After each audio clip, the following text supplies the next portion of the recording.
Hello everyone, welcome back to the channel. Or if you're new here, please subscribe to my channel so I can hit my goal of 50 subs by the end of the year.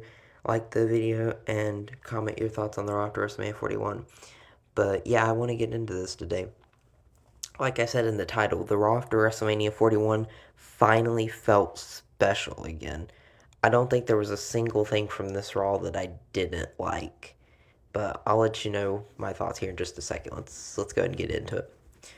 So first we kicked off the show with the 17-time champ, John Cena, who, if y'all didn't know, he defeated Cody Rhodes in the main event of WrestleMania. Spoiler alert. But I'm sure you probably already knew that.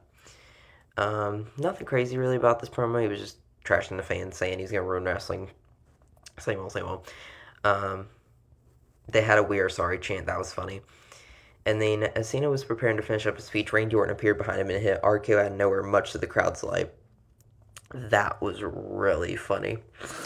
Cena's talking, and then he turns around and Randy hits him with an RKO. And Cena was cussing on the mic as soon, like, right as that was happening. It was good.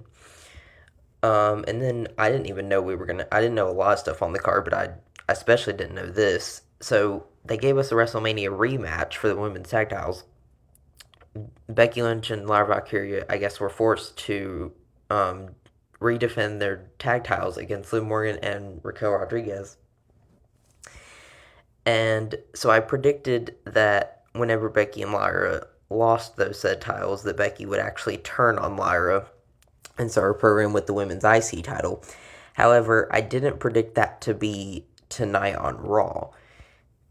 That was what I didn't see coming. But apparently, Liv and Raquel now won the match. So now they are 4-time women's tag team champions. I think they've held it the most out of anybody. And then after the match, Becky turned heel on Lyra. So I kind of predicted the result, but I didn't think it would literally come a day later. So, like a day after their win at Mania. And then we have It's a New Day, and it's Rusev Day. I can't do as good as in English, but you know what I was trying to do. So, Kobe King and Xavier Woods came out to celebrate their win at WrestleMania against the War Raiders.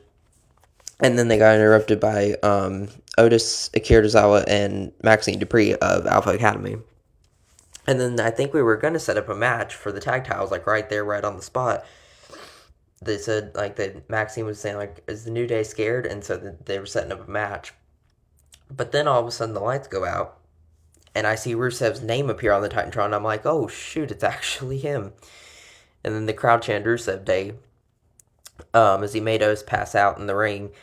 He beat up Tozawa, he beat up Otis, and he left him laying there and just walked out. I mean, that was actually a pretty cool return, I'm not going to lie. I'm personally not one who's excited for Rusev's return, just because I don't see him as anything more than a mid-carder. Like, I could see him being a really good U.S. or Intercontinental champion, but other than that, I don't think he's really world champion material. Maybe it's just me, but my hopes aren't very high for Rusev. But I actually did really like the way they executed his return. I just wish it didn't come at the exception of not giving us a match. But I assume they'll probably give us the match next week. And then I also wanted to know what Rusev's goal is in WWE. I saw he cut a promo backstage, but I still don't know, like, why is he here? Is he coming for any championships? Who's he gonna go after first? Like, what is he really here for? You know what I mean? So, like, he attacked Alpha Academy, and I think he was going to attack the New Day too. But what has me interested is his Titantron kind of looks similar to the New Day's Titantron. It kind of had like a similar color scheme and like something about. I'll have to look back at it, but let me know if y'all noticed anything.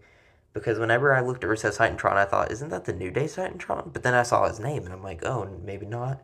So I don't know. I just wanted to point that out. Karen Cross giving the New Day a nod. Pro backstage was funny. Yeah, I did notice that too. Rusev had new entrance music. It wasn't quite as memorable as old song, but it wasn't bad. Yeah, it's Def Rebel. There's nothing good you can expect coming out of that, so it is what it is. Next, we had an absolute banger of a dream match. We got Io Sky versus Stephanie Vaquer.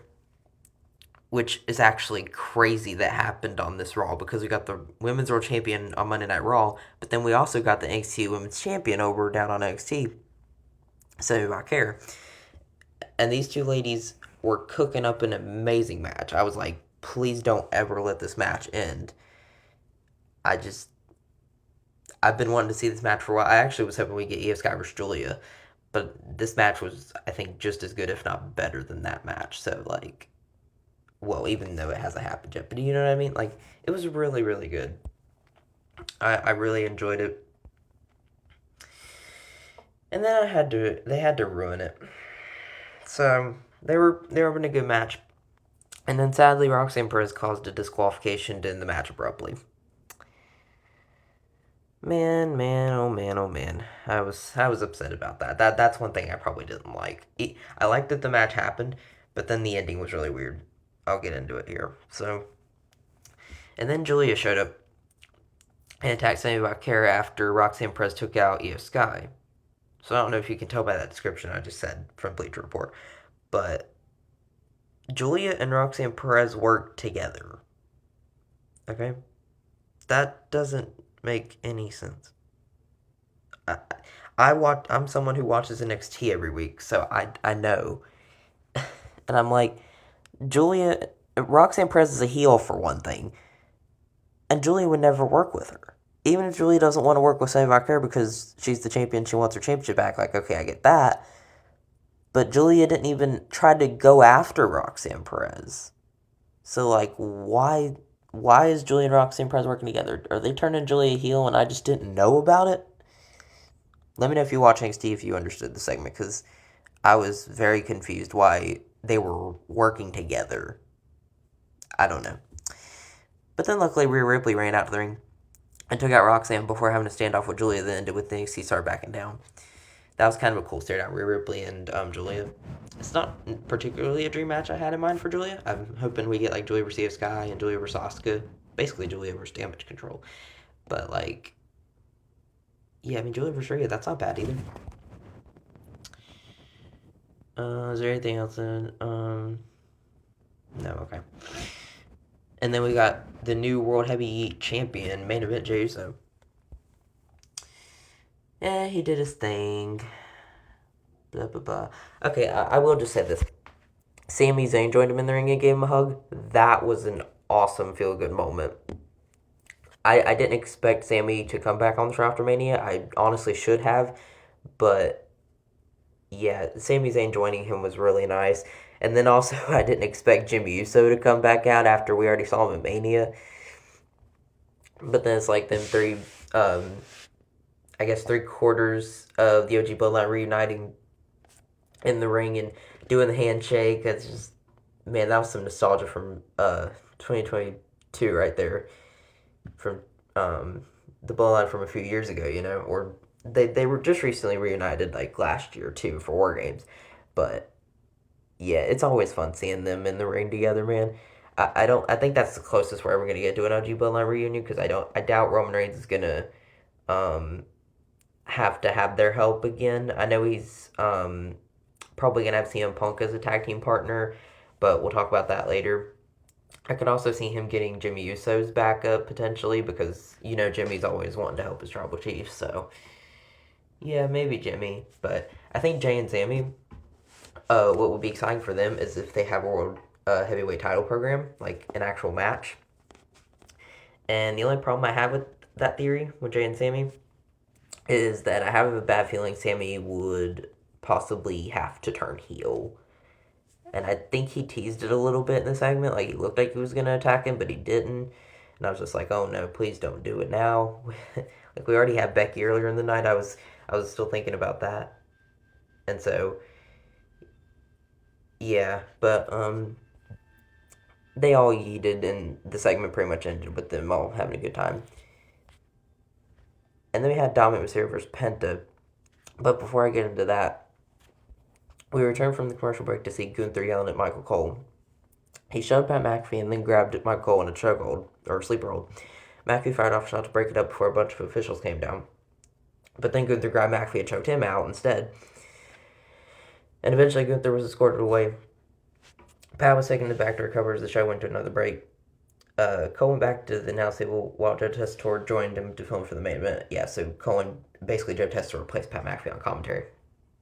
And they didn't say this, but what was funny about that segment was Michael Cole was backstage with Adam Pearce, and Adam Pearce was like, "You can take the night." And Michael Cole's like, "No, I'm not gonna let a bully make me go home. I'm not gonna let him ruin my night. I'm gonna stay here."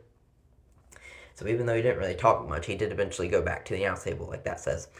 But yeah, when he said like, "I'm not gonna let a bully ruin my job," I was like, "That's funny. You tell it, Michael, amen."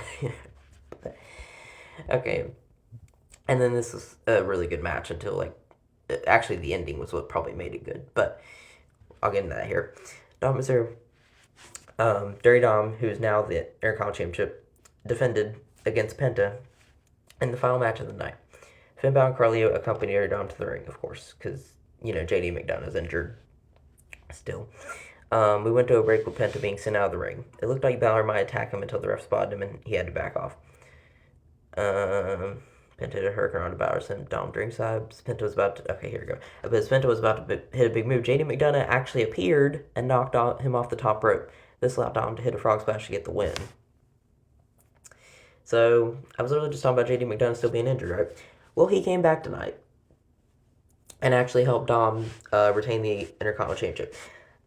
I loved everything about this. I actually don't have any complaints. I love the way they executed Dom winning the match because Penta needed a good way to not get pinned clean, and this was perfect. Because I would have been upset if Dominic actually pinned Penta clean one-on-one, or even if Dominic got pinned by Penta clean one-on-one. Either way, I would have been cool if they had some kind of interference or some kind of distraction, and I think JD coming back, this was the perfect time for it. Because it's the Raw after WrestleMania, you get all these debuts, all these returns, all these heel turns for that matter. Like, you get everything. So, I think this was a perfect time to do it. I know there's still returns and debuts that we haven't seen yet, but I think the ones that we haven't seen yet are going to show up on SmackDown. Like, I think Aleister Black, for example, is going to probably debut this Friday night on SmackDown. And some other people, I can't think off the top of my head right now, but I'll make a separate video about it. So yeah. And I believe we only have one more segment, right? I think that's it. Yeah. The final word. Obviously, you can see it is Paul Heyman and his new guy, Seth freaking Rollins.